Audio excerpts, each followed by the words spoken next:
하나님이 태초에 만물, 천지를 창조하셨습니다.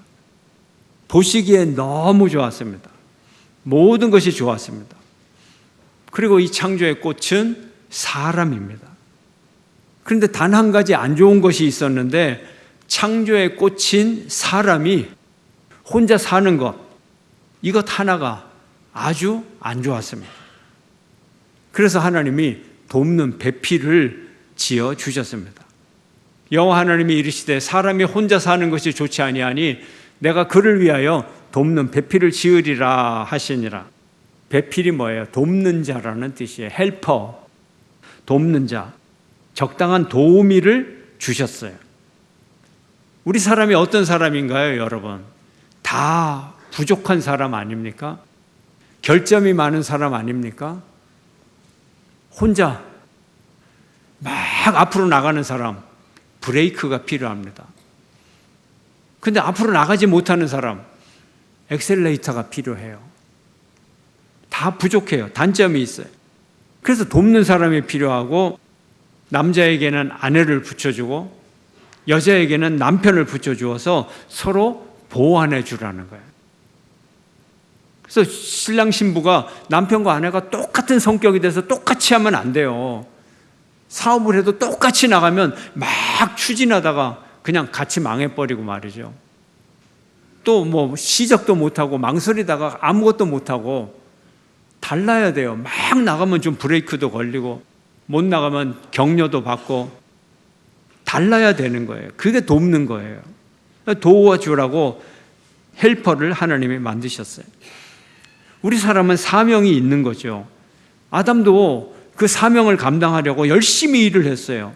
여호와 하나님이 흙으로 각종 들짐승과 공중의 각종 새를 지으시고 아담이 무엇이라고 부르나 보시려고 그것들을 그에게로 이끌어 가시니 아담이 각 생물을 부르는 것이 곧 그의 이름이 되었더라. 열심히 소명을 감당하는 거죠. 하나님이 주신 소명을. 이름을 붙여주었어요. 이름이 뭐예요? 이름을 지어준다는 것은 주인이 된다는 뜻인데 존재의 의미를 주고 관계를 형성하고 지배하고 다스리고 주인 노릇을 하는 거예요. 이렇게 열심히 하나님의 사명을 감당을 하는데 그래도 하나님 보시기에 좋지 않았어요. 또 아담의 마음속에 이 고독감이 사라지질 않았어요. 우리가 일에 몰두하면 고독감도 잊어버릴 수도 있는데 고독감이 사라지질 않았어요. 아담이 모든 가축과 공중의 새와 들의 모든 짐승에게 이름을 주니 그리고 아담이 돕는 배필이 없으므로 여전히 안 좋았어요. 우리가 하나님의 일을 감당하고 거룩한 일을 감당하고 일 자체만으로 우리를 행복하게 만들지는 않아요. 그렇지는 않아요. 아무리 거룩한 일을 해도 돕는 배필이 없으면 여전히 좋지 않다는 얘기예요. 고독은 사람을 통해서만 채워질 수가 있습니다.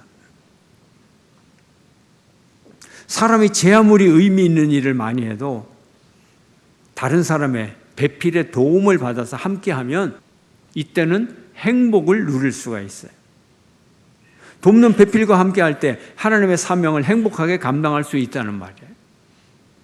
돕는 배필을 주시기 위한 하나님의 구체적인 방법이 뭔지 아세요? 배필을 하나님이 만드셨어요. 여호와 하나님이 아담을 깊이 잠들게 하심에 잠들매 그가 그 갈빗대 하나를 취하고 살로 대신 채우시고 돕는 배필을 위해 아담이 한 일이 뭡니까? 한 일이 없어요. 그냥 하나님이 잠자라 그래서 푹 잠잤어요. 그랬더니 하나님이 갈빗대를 하나 꺼내서 하와를 만드셨어요. 인생의 주인은 하나님이십니다. 창조주 하나님이세요. 그리고 이 돕는 배필을 아담에게 데려옵니다. 소개를 시켜줘요. 여호와 하나님이 아담에게서 취하신 그 갈빗대로 여자를 만드시고 그를 아담에게로 이끌어 오신 하나님이 탁 맞선을 보게 만들어 주시는 거예요. 하나님이 만드시고 맞선까지 소개까지 해주세요. 아무리 내 짝이지만 내 마음대로 내 소유로 내 짝을 찾는 것이 아니고 하나님이 이끌어 주시는 그 짝을 내가 만나게 되는 거예요. 그저 우리는 하나님 앞에서 기도하고 경배하고 찬양하고 그러면 하나님이 우연한 기회에 만나게 해주세요. 모든 만남은 우연한 기회입니다. 확률적인 접촉 속에서 하나님의 뜻이 이루어집니다. 하나님 앞에 무릎 꿇고 경배하는 복을 누리고 있으면 하나님이 배필을 만나게 해주세요. 왜요? 하나님이 만드시고 만나게 해주시는 거예요. 어린 자매가 저에게 기도 제목을 줬는데 여러 기도 제목 중에 그 중에 하나가 좋은 이성 친구를 만나게 해달라. 기도 제목을 일찍 시작하더라고요. 이 자매가 꽤 믿음이 있는 자매죠. 예. 하나님께 구해서 내가 배필을 얻어야 되겠다. 일찍 기도를 시작하는 거예요. 얼마나 믿음이 있는 그런 자매인지 몰라요. 우리는 이제 하나님이 이렇게 만나게 해주신 돕는 배필을 칭찬하고 격려를 해줘야 돼요. 칭찬하고 격려해줘야 돼요. 23절에 아담이 이르되 이는 내 뼈 중의 뼈요 살 중의 살이라 이것을 남자에게서 취하였은즉 여자라 부리리라 하니라. 아담이 돕는 배필을 하나님이 맞선을 보게 했는데 딱 보자마자 이는 내 뼈 중의 뼈요 살 중의 살이로라 감탄사를 내뱉었어요. 돕는 배필을 향하여 항상 우리는 감탄을 해야 돼요. 당신은 왜 이렇게 예뻐? 이 세상에 최고로 아름다운 내 아내야.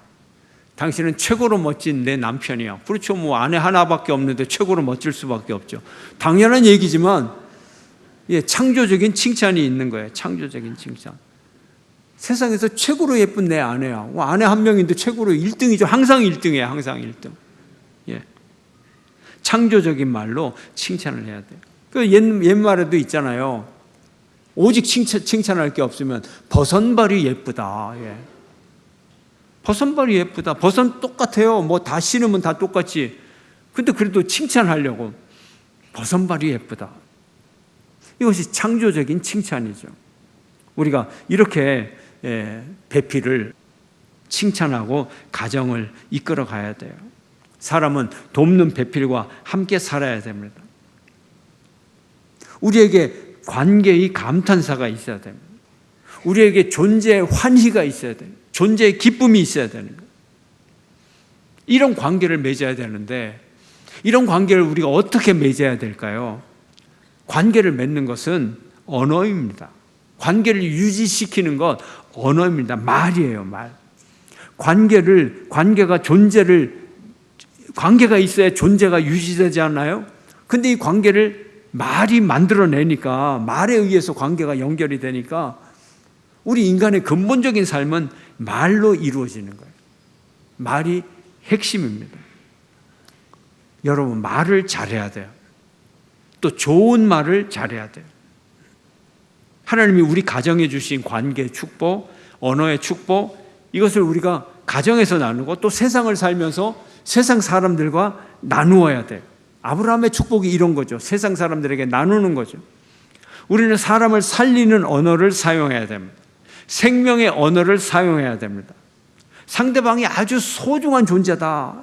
하나님이 창조하신 가장 아름다운 존재다. 저 사람을 위하여 예수 그리스도께서 십자가에 못 박히신 존재다. 한 명밖에 없는 존재다. 그 소중한 존재를 확인시켜 주면서 당신은 소중합니다. 당신은 이 세상에서 한 명밖에 없는 유일한 존재입니다. 하나님이 당신을 만들었습니다. 당신을 위해 예수 그리스도께서 십자가에 못 박혀 돌아가셨습니다. 그 존재의 소중함을 일깨워주는 이런 말을 우리가 해야 돼요. 이런 생각을 해야 되는 거예요. 사람의 의욕을 꺾는 말, 업신여기는 말, 비웃는 말, 너는 항상 그렇지. 니까짓 게 뭐. 내 그럴 줄 알았어. 아니 이런 말을 왜 합니까? 왜 합니까, 여러분? 더군다나 옆집 사람들에게도 이런 말을 하지 못하면서 왜 내 아이에게 이런 말을 합니까? 그거 이상하잖아요. 그런 말 옆집 사람에게 할 수 있어요? 옆집 아이 보고 내 그럴 줄 알았어. 너 대학 떨어졌다며? 잘 됐어? 이럴 수 있습니까? 근데 왜 자기 자식 보고는 내 그럴 줄 알았지. 내가 너한테 경고했잖아. 그럴 줄 알았다고. 그래서 떨어진 게 잘 된 거예요? 내 예언이 이루어졌으니까? 그렇죠? 예언이 이루어지는 게 목적이 아니에요. 긍정적인 예언이 이루어져야죠. 부정적인 예언이 이루어지는 것이 어떻게 자랑이 될 수 있어요? 예수님은 세리와 죄인의 친구가 되셨습니다. 예수께서 들으시고 건강한 자에게는 의사가 쓸데없고 병든 자에게라야 쓸데가 있느니라. 내가 너를 돕는 자로 이 세상에 왔어. 나는 환자를 치유하는 의사로서 이 땅에 왔어. 나는 너를 위한 존재야. 의사가 어떤 존재입니까? 환자를 위한 존재잖아요. 내가 하나님 앞에 나가 나의 약함을 고백하면 하나님은 의사처럼 내게 오셔서 당신의 존재 이유와 목적을 실현해 주세요. 나를 고쳐주세요. 내가 하나님 앞에 나가서 나는 악합니다. 나는 죄인입니다. 주님 앞에 고백을 하는 순간 주님은 나에게 오셔서 나의 사악함을 인정할 때 나를 용서해 주시고 구원의 길로 인도해 주세요. 나를 돕는 자로 내게 오십니다. 우리는 축복의 언어를 말해야 됩니다. 특별히 가장 가까이 있는 배우자, 가족에게 복을 빌어주어야 됩니다. 어디를 가도 밉상이 있어요. 밉상은 있어요. 그걸 부정할 수는 없어요. 근데 왜 그 사람이 항상 미운 짓을 할까요? 복을 받지 못해서 그런 거죠. 복을 받지 못해서.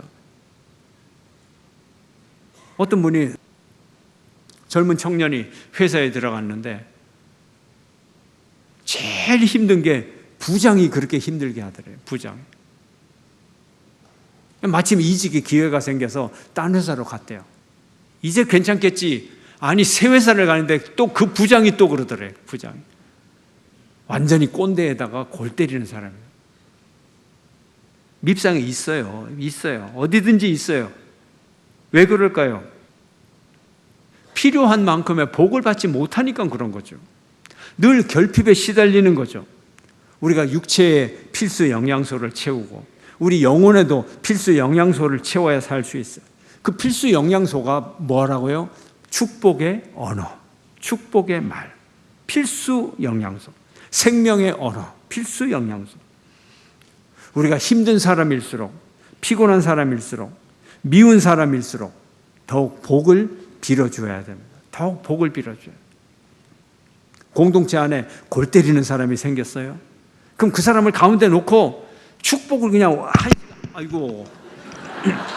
한 시간이고 2시간이고 축복의 언어로 그냥 그의 영혼이 가득 채워질 때까지 아마 그 사람이 그럴 거예요. 나 다시 말썽 안 피울게. 집에 갈 수 있게 해줘. 그럴 거예요 아마. 한 10시간씩 축복해 보세요. 예. 나 말 잘 들을게 그러지. 예. 우리 입술에서 불평이 나가는 순간, 뭔가 안 좋은 언어가 나가려는 순간 우리가 입술을 탁 닫아야 돼요.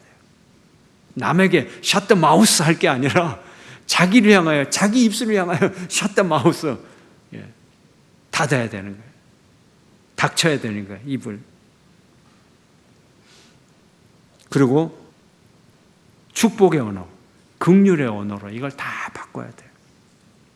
아, 이 사람에게는 너무나 많은 저주가 있구나. 이 사람에게는 너무나 많은 상처가 있구나. 이 사람에게 필요한 것이 축복이구나. 그럼 어떻게 그 사람을 비난하겠어요? 너무너무 불쌍한 영혼으로 내게 다가옵니다. 우리는 살리는 언어를 사용해야 됩니다. 여러분의 삶 속에서 축복의 언어가 역사하시기를 주의 이름으로 축원합니다.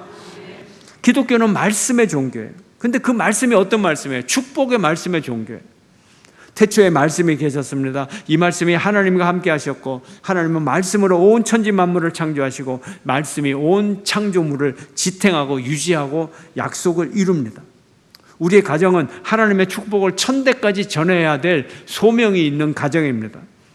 하나님이 말씀하십니다. 나를 사랑하고 내 계명을 지키는 자에게는 천대까지 은혜를 베푸느니라. 아멘. 우리의 가정들마다 하나님의 축복의 말씀이 가득 차야 됩니다. 하나님의 말씀이 우리의 최고의 축복이고 생명이고 능력입니다. 하나님의 축복의 말씀이 축복의 인생을 만들어 갑니다. 여러분의 가정이 이렇게 되기를 축원합니다. 이 축복의 말씀, 하나님의 미칠 듯한 사랑입니다. 구약의 순서가 있는데 이 가운데쯤에 보면 시편 뒷부분에 전도서가 나오고 그 다음에 아가서가 나오고 이사야, 예레미야, 예언서가 나옵니다. 이 순서를 보면 논리적인 연결이 있어요. 전도서가 뭡니까? 이 세상의 허무함을 얘기하죠. 이 세상의 지혜, 부귀, 명예, 권세 다 허무한 거야. 그건 짧디 짧고 금방 없어질 뿐이야. 그러면서 뭐라고 말합니까? 사랑만은 절대로 허무하지 않다. 너희가 이 허무한 세상에 모든 것이 다 사라져 버리는데 붙잡을 것이 없어. 그거 잡아봐야 사라져 버려. 허무해. 그런데 붙잡을 때 진정한 행복을 줄 수 있는 게 뭐냐? 네가 네 아내와 행복하게 가정에서 잘 살아라. 짧은 순간이지만 사랑할 기회가 오면 그 사랑의 기회를 놓치지 말고 그 사랑을 붙잡고 사랑을 해라. 사랑을 줘라. 사랑을 받아라. 이게 전도서의 얘기예요. 이것이 너의 분복이다. 너의 할당량이다. 여러분의 할당량이 마치 이 회전 스시집처럼 회전 스시집으로 쭉 지나가요. 근데 여러분의 몫이라고 할당이라고 탁 표시가 되어 있는데 그거 놓쳐버리면 어떻게 하겠어요? 아, 허무해. 그냥 뭐 모든 것은 다 지나가 버리는 것이야. 그럴까요? 전도서에서 네 몫의 분량은 차지해라. 그걸 먹어라. 그게 행복이다. 그럼 회전 초밥집에서 쑥 가다가 박병욱이라고 사인까지 된 거 그거 지나가면 절대 놓치면 안 되는 거예요. 그거를 그 행복의 분량을 누려야 되는 거예요. 이게 전도서인데 아가서가 그 다음에 나옵니다. 아가서는요 남녀 간의 노골적인 사랑의 이야기예요. 우리 아이가 중학교 1학년 때 성경 통독 쭉 하다가 아가서를 읽더니 얘가 얼굴이 벌개져가지고 부모님에게 뭔가 물어보고 싶은데 이런 게 왜 성경에 있어 하고 싶은데 물어볼 수도 없고 힘들어하는 걸 제가 봤는데 이해하기가 어렵죠. 남녀 간의 사랑이에요. 여자가 누구냐?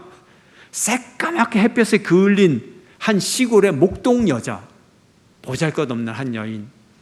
근데 남자가 누구냐? 남자는 왕이에요. 왕. 근데 둘이 어떤 기회인지 사랑에 빠졌어요. 낮이고 밤이고 서로 그리워합니다. 밤에 바람 소리만 탁 들어도 아이고 님이 오시는가 하고 잠을 자지 못해요. 이 시골 목동 촌 여자와 왕이 말이죠. 왕이. 이게 사랑의 얘기예요. 두 사람 사이에서 사랑병에 걸린 거죠. 이게 사랑이에요. 이어서 예언서가 나오는데 예언서는 뭘 뜻합니까? 이스라엘과 하나님과의 관계를 영적 부부 관계로 묘사하고 있는 거예요. 하나님은 영적 남편이고 이스라엘은 영적 아내고, 그런데 영적 아내가 남편의 영적 남편 하나님의 사랑을 배반하고 가니까 하나님께서 진노하시는 거예요. 왜 진노합니까? 사랑하니까 진노를 하는 거예요. 예수님이 우리를 뜨겁게 사랑하셨어요. 드라마의 주인공을 보면요, 한번 사랑에 빠지면 드라마를 아무리 봐도요 일하는 장면이 나오질 않아요. 사랑에 빠진 드라마 주인공들은 회사도 그렇게 축복을 받아가지고 직원들한테 맡겨도 그냥 외제차만 타고 다니고 말이죠. 왜요? 사랑의 특징이 그런 거니까. 사랑에 빠지면 뭐 아무 것에도 관심이 없어요. 오직 사랑에만 관심이 있어요. 예수님은 사람을 보시면서 이는 내 뼈 중에 뼈요 살 중에 살이라 감탄하셨어요. 사랑에 빠지면 밥맛을 잃어버려요. 예수님이 우리의 사랑에 빠졌어요. 우리와 사랑에 빠져서 식음을 전폐하고 사랑에 빠집니다. 그것이 뭐예요? 40일간 금식하셨잖아요. 공생애를 시작하기 전에 인류를 어떻게 사랑할 것인가? 홍역을 앓으셨어요. 사랑의 병을 앓으셨어요. 40일 동안 물과 밥을 전혀 드시지를 못했어요. 이게 사랑의 열병이죠. 예수님이 안식일 날 손에 근육이 말라가는 사람을 고치셨어요. 바리새인들이 눈을 똑바로 뜨고 이걸 보면서 안식일법 위반인 것을 알고 이제 예수님을 죽이려고 합니다. 바리새인들이 죽이려고 쳐다보고 있는데도 예수님은 안식일 날 중풍병자도 고치시고, 그런데 사람들이 눈치가 없어요. 환자를 계속 데려오는 거예요. 예수님 앞에. 귀신 들려서 눈 멀고 말 못하는 장애인을 데리고 왔어요. 삼중 장애인. 귀신 들리고 눈 멀고 말 못하는.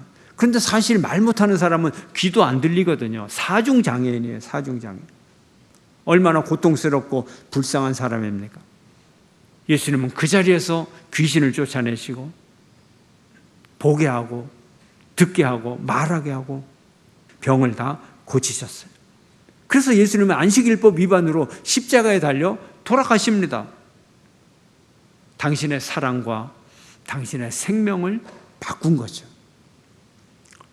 예수님이 어떻게 고치셨어요? 선한 말로 고치셨어요. 하나님과의 관계를 새롭게 바꿈으로써 그의 모든 병과 질병을 고치셨어요. 선한 말로. 선한 사람은 그 쌓은 선에서 선한 것을 내고 악한 사람은 그 쌓은 악에서 악한 것을 내느니라. 우리는 항상 선한 것을 생각하고 선한 말을 하고 선한 것을 내어야 돼요. 근데 선한 것을 내려면 속에 선한 것이 있어야 되잖아요. 이 선한 것이 뭐예요? 하나님의 은혜로 우리 속에 가득 채워야 은혜를 말할 수 있고, 그리스도의 선함이 우리 속에 가득할 때 그리스도의 능력을 말할 수 있는 거예요. 은혜가 우리 심령에 쌓여야 됩니다.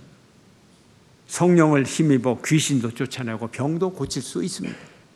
선한 말, 축복의 말을 감당하는 여러분 되시기를 축원합니다. 우리가 태신자를 품죠. 태신자가 누굽니까? 영혼으로 품은 우리의 자녀들. 그래서 태신자, 우리의 귀한 손님들이에요. 존경스럽고 사랑스러운 분들이에요. 그리고 태신자는 하나님의 초대를 받은 귀한 분, 손님들이에요.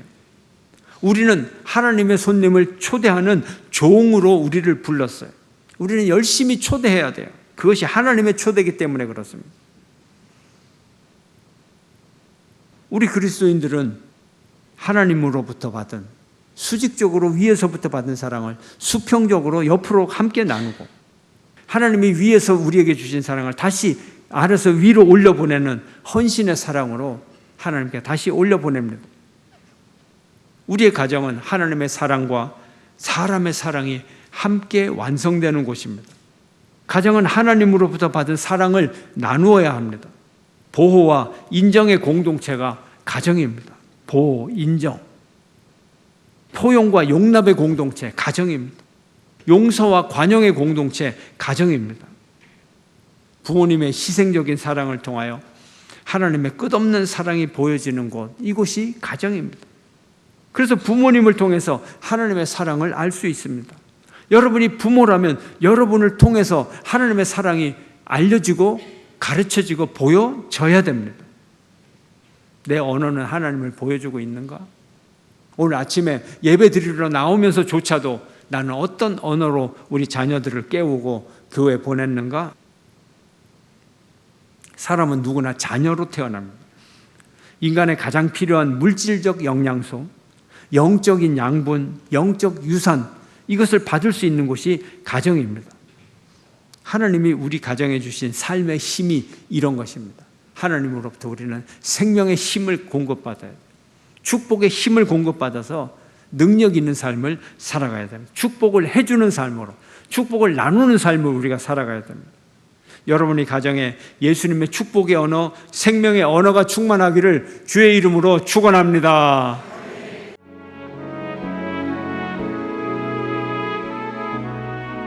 주님 앞에서